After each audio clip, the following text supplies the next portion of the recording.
बिहार से बीजेपी का पत्ता होगा साफ। क्या बिहार में नीतीश तेजस्वी से डरती है बीजेपी? बिहार में नीतीश तेजस्वी की जोड़ी है सुपरहिट।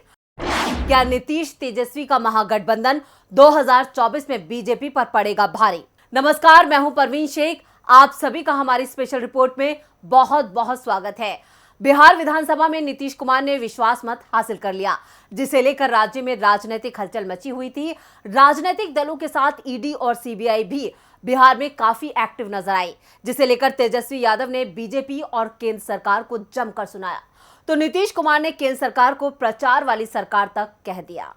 नीतीश कुमार ने विधानसभा में विश्वास मत हासिल कर लिया। विश्वास प्रस्ताव पर वोटिंग से पहले ही बीजेपी के सभी विधायकों ने सदन से वॉकआउट कर दिया। वोटिंग की औपचारिकता पूरी करते हुए विश्वास प्रस्ताव के समर्थन में 160 विधायकों ने वोट डाले। ये वोटिंग भी सत्ता पक्ष की मांग पर कराई गई थी, क्योंकि विपक्ष की बेंच खाली हो चुकी थी। बीजेपी के वॉकआउट पर नीतीश ने तंज कसते हुए कहा कि दिल्ली से आदेश आया होगा, जिस कारण से ये लोग सदन से भाग गए। सदन की अध्यक्षता डिप्टी स्पीकर महेश्वर हजारी ने की। विधानसभा स्पीकर विजय सिन्हा ने विश्वास प्रस्ताव पर चर्चा से पहले अपने पद से इस्तीफा दे दिया था।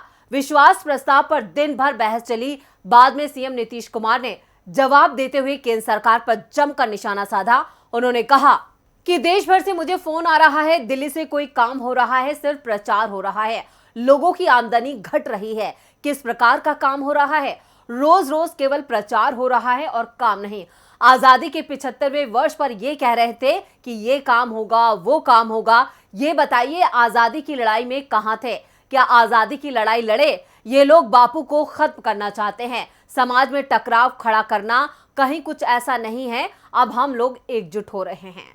नीतीश कुमार यही नहीं रुके। उन्होंने आगे कहा कि सदन में 7 पार्टियां हमारे साथ हैं। AIMIM 8वीं पार्टी है जिसने भी हमें समर्थन दिया है। सिर्फ बीजेपी ही दूसरी ओर है। बीजेपी के साथ बिहार में एक भी पार्टी नहीं है। नीतीश ने 2024 का प्लान भी पेश किया है और कहा है कि पूरा विपक्ष एकजुट हो जाए तो मजबूत चुनौती पेश की जाएगी। आरजेडी जेडीयू ने साथ में काम करने और बिहार का विकास करने की शपथ ली है। इस फैसले पर देश भर से नेताओं ने मुझे फोन किया और बधाई दी। मैंने सभी से आग्रह किया है कि 2024 के चुनाव में मिलकर लड़ें। उनकी कोई व्यक्तिगत इच्छा नहीं है, उनकी एक ही इच्छा है कि सब मिलकर बिहार को आगे बढ़ाएं। नीतीश के साथ ही तेजस्वी यादव ने भी बीजेपी को घेर लिया। उन्होंने कहा, बिहार को उम्मीद जगी है कि हम लोग नौकरी देना चाहते हैं। आइए नीतीश जी की पाठशाला में हम बताते हैं कैसे नौकरी दी जाती है। हम लोगों के एक हो जाने से बीजेपी के लोग बेचैन हैं।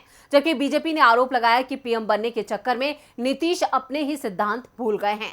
बिहार में एनडीए से अलग होकर जनता दल यूनाइटेड ने राष्ट्रीय जनता दल के साथ सरकार बना ली और भारतीय जनता पार्टी को करारा झटका दे दिया, जिसके बाद नीतीश तेजस्वी की सरकार ने 24 अगस्त को फ्लोर टेस्ट पास कर लिया। लेकिन इस दौरान सीबीआई और ईडी ने आरजेडी को घेरने की कोशिश की, जिसके बाद बीजेपी सवालों के घेरे में है। केंद्रीय जांच एजेंसियां केंद्र सरकार की कठपुतली हैं। जांच एजेंसियां सरकार के इशारे पर काम करती हैं। सरकार अपने निजी फायदे के लिए जांच एजेंसियों का इस्तेमाल करती है। ये वो आरोप हैं जो विपक्ष सरकार पर लगाता है, क्योंकि ऐसा कई बार देखने को मिला है। जहां बीजेपी की दाल आसानी से नहीं गलती, वहां किसी न किसी तरह जांच एजेंसियों को एक्टिव कर दिया जाता है। और अब ये एजेंसियां बिहार में जा पहुंची हैं और फ्लोर टेस्ट के दिन बिहार में सीबीआई की एंट्री हो गई। आरजेडी नेता सुनील सिंह के सहित 3 बड़े नेताओं के घर छापेमारी की गई। आरजेडी के राज्यसभा सांसद अशफाक करीम के घर पर भी पड़ी रेड। राज्यसभा सांसद डॉक्टर फैयाज अहमद के मधुबनी ठिकानों पर ईडी ने की छापेमारी। वहीं आरजेडी के पूर्व एमएलसी सुबोध रॉय के घर भी सीबीआई पहुंची। नीतीश तेजस्वी सरकार के फ्लोर टेस्ट के दिन सीबीआई ईडी छापेमारी चलती रही।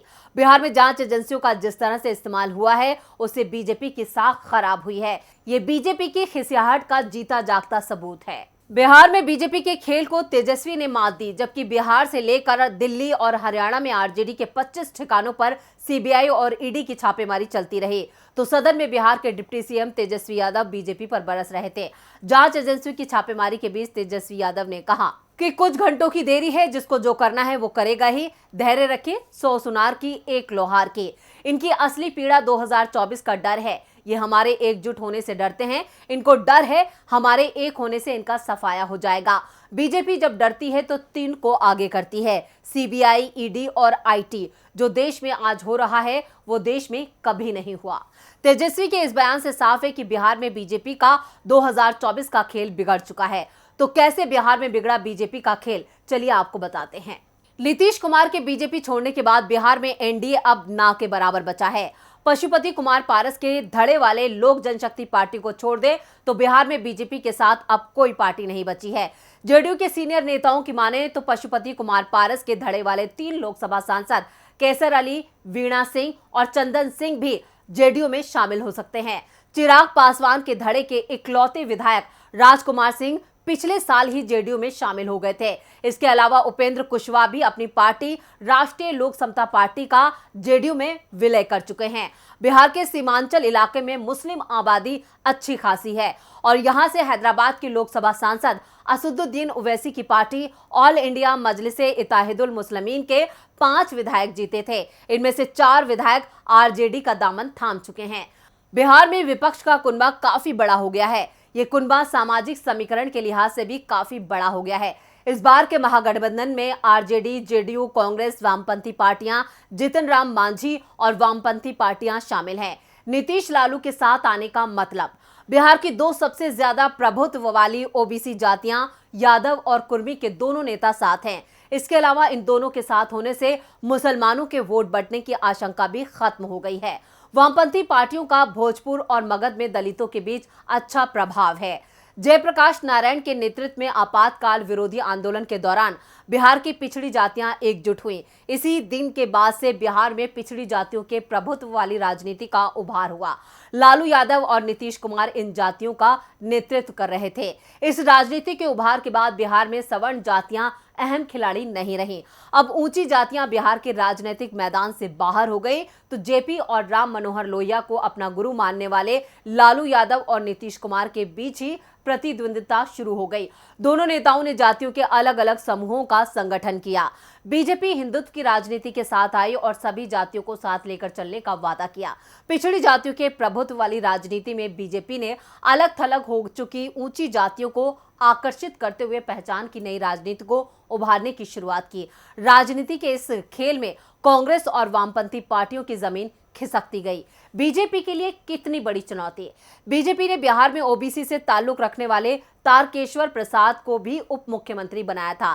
तारकेश्वर प्रसाद गैर यादव और गैर कुर्मी ओबीसी में कलवार जाति से हैं।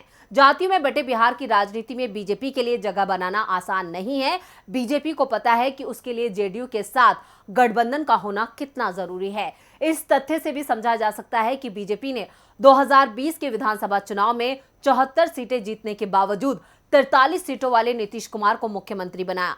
ये बीजेपी की मजबूरी को ही दर्शाता है। बीजेपी के हिंदुत्व की राजनीति जिस तरह से उत्तर प्रदेश में चलती है वो बिहार को नहीं भाती है। कई लोगों का मानना है कि ऊंची जातियों को हिंदू राष्ट्र का एजेंडा आकर्षित करता है, लेकिन ये ओबीसी और दलितों में लोकप्रिय नहीं हो पाता है। नीतीश तेजस्वी की जोड़ी ने फिलहाल बिहार में बीजेपी की जमीन खिसका दी है और इस जोड़ी को तोड़ना बीजेपी के लिए नामुमकिन हो गया है। शायद बीजेपी का ये डर ही है कि उसे बिहार में और डर लग रहा है, इसलिए बिहार में बीजेपी का हर दांव फेल होता जा रहा है। तो ये थी हमारी स्पेशल रिपोर्ट। आपको हमारा ये वीडियो कैसा लगा नीचे कमेंट बॉक्स में अपनी राय जरूर दें और इस वीडियो को ज्यादा से ज्यादा लाइक करें और शेयर करें। देखते रहिए डीबी लाइव। नमस्कार।